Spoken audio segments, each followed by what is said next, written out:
This meeting is about what people collectively, what we've got to say about what's taking place. My remarks, I want to base my remarks on about really, the kind of main theme that on Saturday when we were at the demonstration we were trying to get across, which is, I think, the idea of unity. And I think at one level it's just unity at the most basic human level in terms of, that this is a community that for a lot of people will be traumatised by actually what happened recently. The idea of, no matter what the background of any individual, that a family commits suicide in the way that the family in the Asylum Flats has done. I think, I was there on Saturday to see the flowers. It's quite shocking to think in our communities that people are driven to the situation where they think the only way out for themselves and their families is actually to kill themselves. And I think that, just contemplating that and thinking about that, I think has an impact in this community, has an impact on people, whether they're asylum seekers or whether they're long-term residents of this community. And I think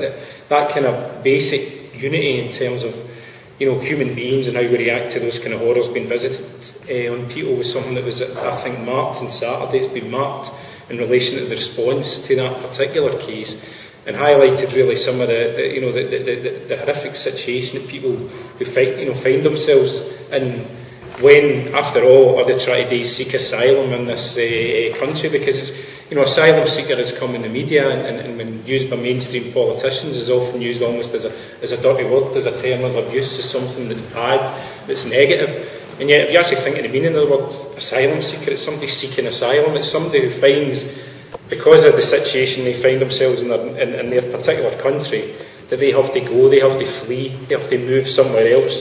Very often, leaving family behind and everything else, as we've heard tonight. And what does it say about the country that accepts those asylum seekers and rather than welcoming them in the way that Richie had spoke about and finding ways to accommodate them into communities and all that? We seem to have a government and an asylum system that is determined to make it as difficult as possible for people coming to this country, and seeks actually, in a lot of cases, to sow division between people.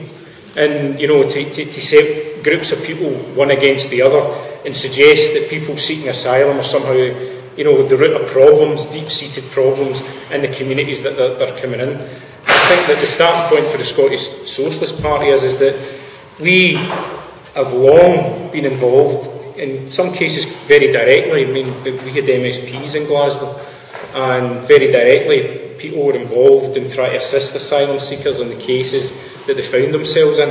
And then, it was Rosie Kane bore the burden there, and Rosie's caseworker, the person who actually dealt with a lot of these things, I remember talking to him, and the strain of dealing with those cases that it put Rosie's caseworker under, just because of the horrific stories day and daily that he was dealing with, people phoning 3 or 4 o'clock in the morning with their door being battered down, with their family facing the prospect of being dragged out their home, taken to Dungavel, facing the prospect from there of who knows what, ending up back in a country that they had to flee from because of the sort of situation and circumstances that Richie mentioned earlier on. And what does it say? What does it say about us as a country that is a situation that is taking place? And if you think what it is for that person trying to deal with those cases, the stress and everything that was putting that person under, how did the people on the receiving end of that, how were they feeling? The people on the phone at 4 o'clock in the morning facing the prospects of their family being taken to Dungavel and everything else.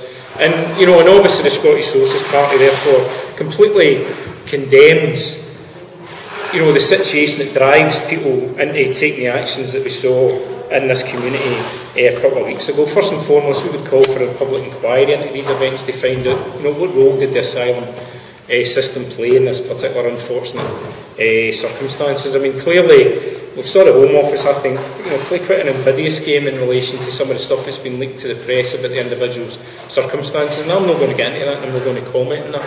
But surely, people should know all the facts, all the background in relation to this, and specifically know what part the fear of deportation and what that meant to those people actually caused directly the people taking their own lives.